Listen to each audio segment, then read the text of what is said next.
a dream come true for her. However, as we started discussing the wedding plans, I noticed a shift in her demeanor.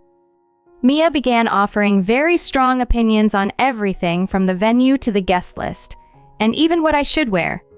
It seemed like she wanted to control every aspect of the wedding, making it more about her vision than ours. William seemed to be caught in the middle, trying to please both his mom and me, which made the situation even more complicated. As the wedding planning progressed, tensions rose and it started to affect my relationship with William. We found ourselves arguing over things that normally wouldn't bother us, all because we were trying to balance our wishes with Mia's expectations. I realized that if we didn't address this issue soon, it could have lasting effects on our future together. So, I suggested that William and I have a private discussion to align our priorities and decide how we could handle the situation with Mia tactfully.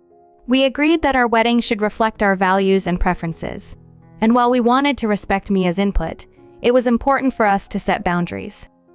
Together, we planned to sit down with Mia and gently but firmly explain our perspective, hoping she would understand that while her involvement was valued, the final decisions would rest with us. It was crucial for us to communicate openly and ensure that our special day felt true to who we are as a couple. At first, it seemed like a huge deal to her, almost as if I were gaining another family member. She embraced me with warmth, expressing eagerness to forge a deeper bond. My initial excitement grew when she stayed with us for a weekend to assist with wedding preparations and to spend quality time together. I anticipated a wonderful opportunity to connect and grow closer. However, as the weekend progressed, her demeanor began to shift, and I started feeling uneasy. It began subtly during breakfast on Saturday when I served my favorite pancakes. While my fiancé, William, enjoyed his coffee outside, Mia commented with a seemingly innocent smile, "Oh, I guess you don't worry too much about carbs, huh?" I laughed it off, though it slightly stung. Later that day, as we flipped through wedding dress catalogs, she pointed out a dress, remarking that it was stunning but only suited for a specific body type, implying it wasn't for someone like me. I tried to shrug it off, but her words made me self-conscious. Throughout our shopping trip for decorations, she dropped another hint about a friend's daughter who had lost weight for her wedding, questioning if I had considered doing the same. I was taken aback and muttered a response about being content with my body, yet her judgment seemed clear. The next day, she inspected my kitchen cupboards and remarked on the abundance of snacks, suggesting I opt for healthier choices to avoid weight gain before the wedding. Her consistent focus on my weight was becoming distressing, and her remarks, always delivered with a smile and in a kind tone, felt increasingly pointed. Strikingly, these comments were never made in William's presence. When he was around, Mia was all charm and sweetness. But once he left the room, the critical remarks resumed. It felt as though I was navigating two different realities, one where I was cherished and another where I was incessantly judged. Initially, I hesitated to discuss this with William, not wanting to stir any tension, especially since we were newly engaged and reveling in our joy. I reassured myself that I could manage the situation, as I've always been proud of my curvy figure and confident in my own skin qualities I've worked hard to cultivate. Mia's critiques seemed more annoying than hurtful, and I was determined not to let them undermine my self-esteem. Yet Mia's visits became more frequent, encroaching on the limited time I had to plan our wedding during the weekends. Each time I hoped to focus on our arrangements, there she was, either offering unsolicited advice or simply lingering around, making it increasingly difficult to maintain my composure. It was increasingly challenging to concentrate on wedding planning with her constant presence. She seemed to always have an opinion, subtly implying she knew better than I did. One weekend, she called to announce she'd be visiting again. A knot formed in my stomach. I desperately needed some alone time to organize things without her input. Trying to deter her, I mentioned I wouldn't be home because I planned to look at wedding dresses. Unexpectedly, she expressed excitement and insisted on joining. Caught off guard and unable to refuse without seeming impolite, I agreed. When she arrived, her enthusiasm was evident, but internally, I was apprehensive about how the day would unfold.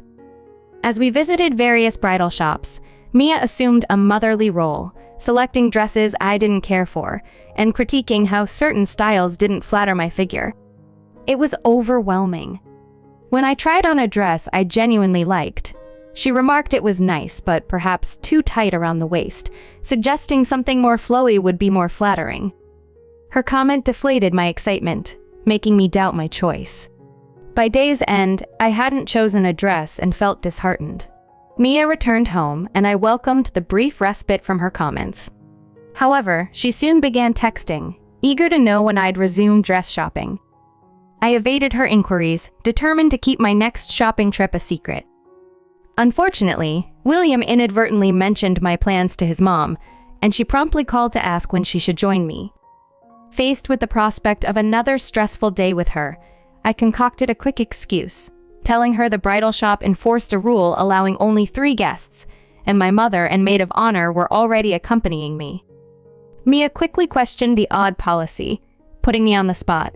Flustered, I reiterated the shop's rules, feeling the weakness of my lie.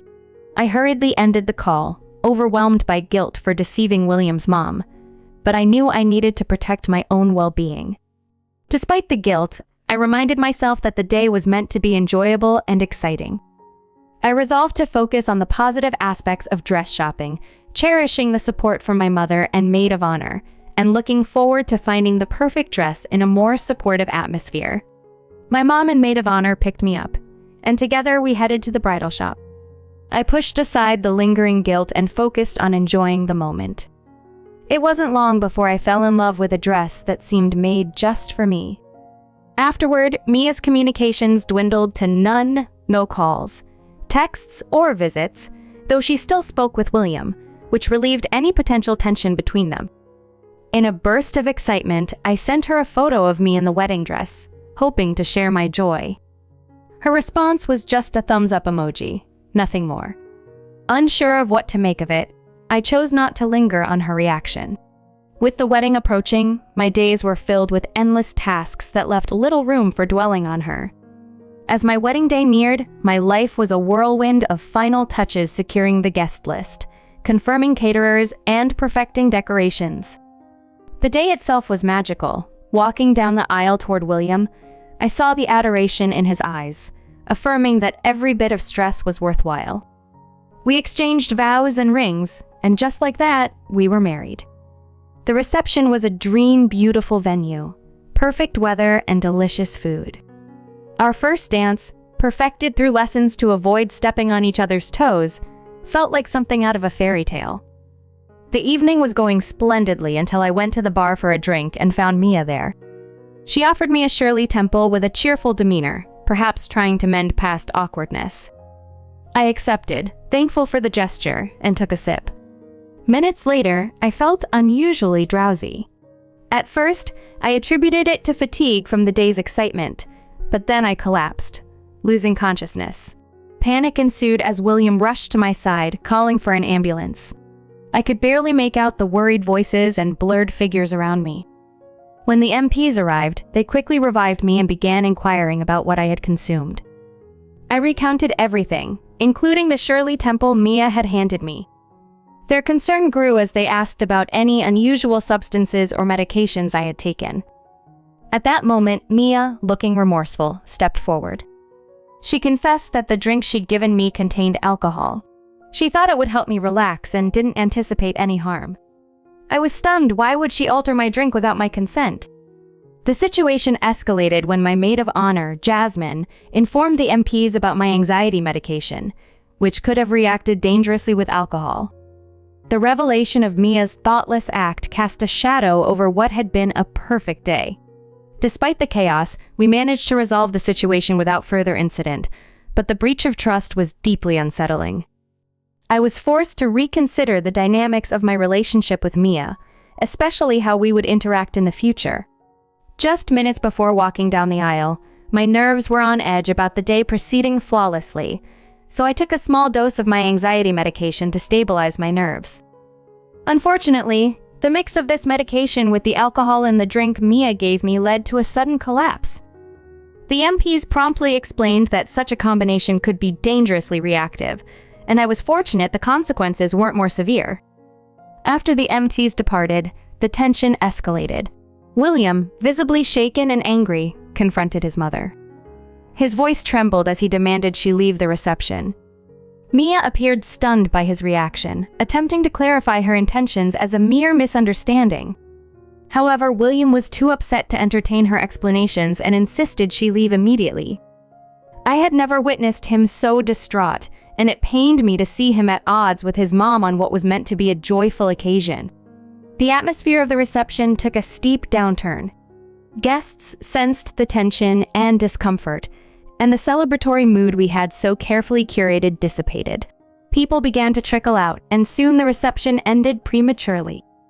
The abrupt conclusion to what I had envisioned as a perfect day was heart-wrenching. William and I retreated to our hotel room, overwhelmed by the day's events. The emotional exhaustion was palpable, and a deep sadness overwhelmed me, tarnishing what should have been one of the happiest days of my life. In the aftermath, Mia tried to reach out via texts and calls to both me and William, but we were too hurt and needed space to reflect on the incident independently. It was clear William was deeply conflicted. He loved his mother but felt betrayed by her actions. It was a complex situation with no easy resolution. Upon returning home after the wedding, I endeavored to move past the ordeal and focus on the new chapter of life with William. However, memories of the day frequently surfaced, casting a shadow of regret, and what-ifs particularly. What might have been had Mia not decided to play her risky prank. Thankfully, our honeymoon offered a much-needed respite.